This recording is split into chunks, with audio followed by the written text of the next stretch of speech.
ಯಾಕೆ ಏನಾಯ್ತು? ಯಾಕೆ ಒಂಥರ ಇದ್ದೀರಾ?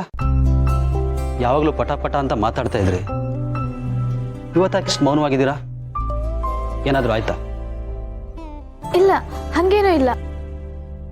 ಈ ಮನೇಲೇನಾದರೂ ನಿಮಗೆ ಪ್ರಾಬ್ಲಮ್ ಆಗ್ತಾ ಇದೆಯಾ? ಹಂಗೇನಾದ್ರು ಇದ್ರೆ ನನ್ನ ಹತ್ರ ಹೇಳ್ಕೊಳ್ಳಿ. ಅಯ್ಯಯ್ಯೋ, ಇಲ್ಲೇನು ತೊಂದರೆ ಇಲ್ಲಪ್ಪ.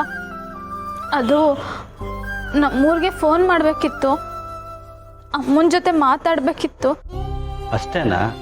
ಫೋನ್ ಮಾಡಿ ಮಾತಾಡಿ. ಹಾಗಿದ್ರೆ ಅದು ನನ್ನ ಫೋನ್ ಹಾಳಾಗಿದೆ, ಅನ್ವರ್ ಹೊಸ ಫೋನ್ ಕೊಡಿಸ್ತೀನಿ ಅಂದ್ರು. ಹೋಗಿ ತಗೊಳ್ಳೋ ಅಷ್ಟರಲ್ಲಿ ಏನೇನೋ ಆಗೋಯ್ತು. ಆಮೇಲೆ ಅದು ಮರ್ತೋಯ್ತು. ಅಷ್ಟೇನಾ? ಅದಕ್ಕೆ ಯಾಕೆ ಯೋಚನೆ ಮಾಡ್ತೀರಾ? ತಗೊಳ್ಳಿ, ನನ್ನ ಫೋನಲ್ಲೇ ಕಾಲ್ ಮಾಡಿ ಮಾತಾಡಿ. ಅಲ್ಲ, ಅದು ನಿಮ್ಮ ಫೋನು. ಪರವಾಗಿಲ್ಲ, ತಗೊಳ್ಳಿ. ಮೊದಲು ನಿಮ್ಮ ತಾಯಿ ಜೊತೆ ಮಾತಾಡಿ. ಮಕ್ಕಳು ದೂರ ಇದ್ದಾಗ ತಾಯಿ ಹೃದಯ ಎಷ್ಟು ಹಾತೋರೈತೆ ಅಂತ ನಂಗೆ ಚೆನ್ನಾಗಿ ಗೊತ್ತು. ಹಾಗೆ ನೀವು ನಿಮ್ಮ ಅಮ್ಮನ ಜೊತೆ ಮಾತಾಡಬೇಕು ಅಂತ ಎಷ್ಟು ಪರದಾಡ್ತಾ ಇದ್ದೀರಾ ಅಂತಾನೂ ಗೊತ್ತು. ತಾಯಿ ಪ್ರೀತಿನ, ತಾಯಿ ಮಾತುಗಳನ್ನ ಯಾವತ್ತೂ ಮಿಸ್ ಮಾಡ್ಕೋಬಾರ್ದು. ತಗೊಳ್ಳಿ.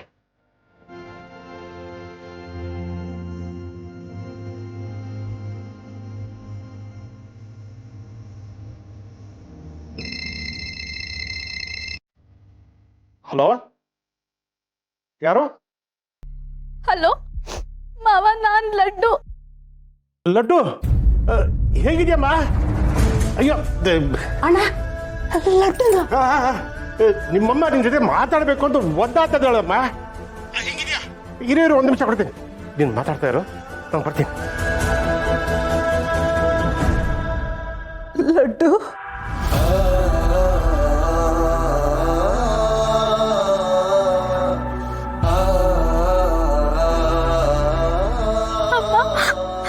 ಹೇಗಿದೆಯಮ್ಮ?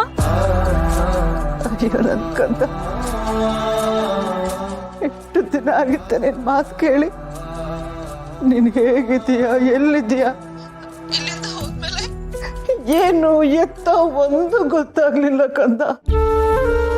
ನನಗಂತೂ ಯಾರನ್ನ ಕೇಳಬೇಕು, ನಿನ್ ಜೊತೆ ಹೇಗ್ ಮಾತಾಡ್ಬೇಕು ಅಂತ ಗೊತ್ತಾಗದೆ ದಿಕ್ಕೆಟ್ಟು ಹೋಗಿದ್ದೆ. ನೀನ್ ಚೆನ್ನಾಗಿದ್ದೀಯಾ ಮಗಳೇ? ನಾನ್ ಚೆನ್ನಾಗಿದ್ದೀನಮ್ಮ. ನೀನ್ ಚೆನ್ನಾಗಿದ್ದೀಯ ತಾನೆ? ಹುಷಾರಾಗಿದ್ದೀಯ ಅಲ್ವಾ? ಕಾಯಿಲೆ ಇರೋದಂತೂ ನಿಜ, ಆದ್ರೆ ಇಂಥದ್ದೇ ಕಾಯಿಲೆ ಅಂತ ಹೇಳಕ್ಕಾಗಲ್ಲ.